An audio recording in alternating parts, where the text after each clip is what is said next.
एक कृष्ण लाल लेते ही सारे पाप कर्म जल जाते हैं। महाराज जी तो कह रहे हैं पर उसका सिद्धांत है। जो पुरानी मोटर होती है वो एक बार में स्टार्ट नहीं होती, नहीं? ढर ढर ढर, फिर किसी गर्म होते होते किसी उसमें स्टार्ट हो जाती। ऐसे ही बहुत जन्मों से बिगड़ैल मोटर हमारी है, मन बहुत बिगड़ैल है। एक बार जो नाम लिए हित सो होए अति दीन, शर्त है एक बार में। हित माने प्रेम, और अति दीन तृणादपि सुनीचेन, अपने को तृण से भी नीचा मानकर आर्त भाव से जीवी अति दीन होकर भगवान को पुकारा, एक बार में भगवान प्रकट हो जाएंगे, एक बार में भगवान पाप नष्ट कर देंगे। लेकिन शर्त है, एक बार जिन नाम ली हित सो होए अति दीन, ताको संग न छाणही ध्रुव अपनो करनी। वो एक बार जब हम बहुत बार जपेंगे तो कभी न कभी वो एक बार वाला कनेक्शन आ जाएगा, हमारा काम बन जाएगा। एक कृष्ण नाम से सर्व पाप नष्ट हो जाते हैं, लेकिन वो नाम पुकारने की जो पद्धति है वो हमारे अंदर नहीं है।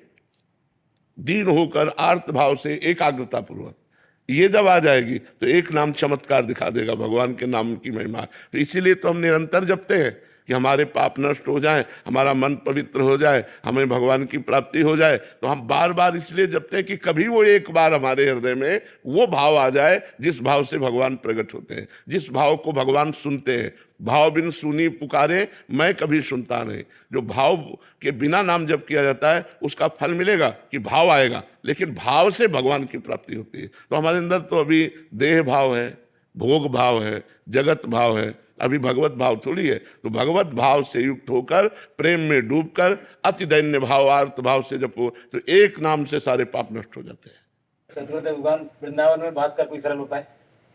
लाडली जी की कृपा, जिनको वृंदा विपिन है, कृपा तिन्हि की होए, वृंदावन में तमें तो रहन पाए सोए। रोजाना निवेदन कर रहे हैं आप?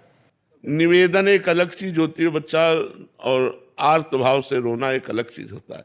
हम जब काशी से आए तो वृंदावन में हमारा कोई परिचय तो था नहीं, तो एक संत से मिले तो उनसे कहा अगर हमें 3 दिन वृंदावन रहने को मिल जाए तो हम दर्शन कर लें। बिहारी जी के नाम सुना था, कहाँ है बिहारी जी कुछ पता नहीं। तो उन्होंने एक जगह हमको रखा और जब यहाँ दर्शन किया, रास और कथा सुनी। उस समय बड़े सिद्ध महापुरुष थे मथुरा दास जी, वो भक्तमाल की चर्चा करते थे, बड़े सिद्ध, वाणी से अमृत टपकता उनकी। अब तो मन रम गया, और जिस आश्रम में रखा वहाँ संत सेवा होती थी, तो वहाँ हटाने का कोई नाम नहीं था। तो 2-3 महीने व्यतीत हो गए, लेकिन वहाँ वातावरण जो था वो आश्रम का था, और काशी में घाट में रहते एकांत वातावरण में, तो एकदम मन भागा कि एकांत मिलना चाहिए जिससे हम निरंतर भजन कर सकें। अब वहाँ एकांत तो हमारा कोई परिचय नहीं। तो मदन मोहन का टीला देखा है, इस टीले पे चढ़ करके एकांत में दोपहर के समय खूब रोए भगवान से आर्त भाव से। 1 रुपया पास नहीं, एक व्यक्ति से परिचय नहीं, 1 इंच जगह नहीं, बिल्कुल अकिंचन ऐसे खूब रोए कि भगवान मुझे वृंदावन वास दे दो। कहीं भी अगर एक कोने में मैं पड़ा रहूं, वृंदावन से कभी बाहर न जाऊं, तो मेरा जीवन सार्थक हो जाए। प्रभु अब मैं रास के बिना नहीं जी सकता, अब मैं वृंदावन के बिना नहीं जी सकता। ये जो भगवत कथा होती है, ये जो रास होता है, उस समय उड़िया बाबा में रास हुआ करता था, अब तो सब परिवर्तन हो गया।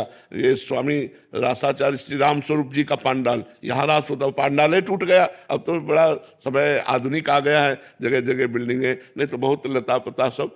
रोए बच्चा, जब खूब रोए, घंटों रोए, और रो करके सोचा कि अब चलो काशी चलते हैं पुनः, जैसा हमारा जीवन था। तो जो ही उतरे तो एक छोटी सी इतनी बड़ी लाली गौर वर्ण की हमारा चला पकड़ा, दोपहर का समय था, और बस ऐसे घूमने लगी चारों तरफ, और बोले थी जाएगो बाबा जाएगो।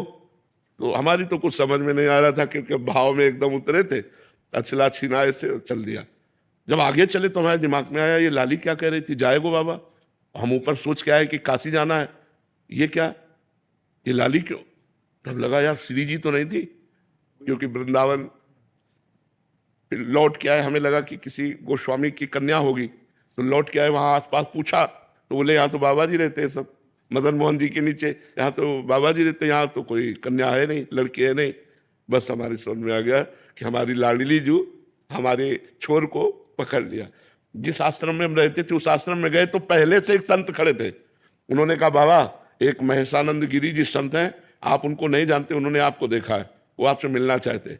उनका क्यों, जब जानते नहीं तो क्यों मिलना? बोले हमें पता नहीं, लेकिन आपको बुलाया है। हम गए, बोले वहाँ जहाँ आप रह रहे हो वहाँ अनुकूल आपके नहीं होगा, ये कमरा है एकांत में, आप यहाँ रह लीजिए। आप क्या व्यवस्था लाडली जी की, और आज देख लो सब व्यवस्था उन्हीं की।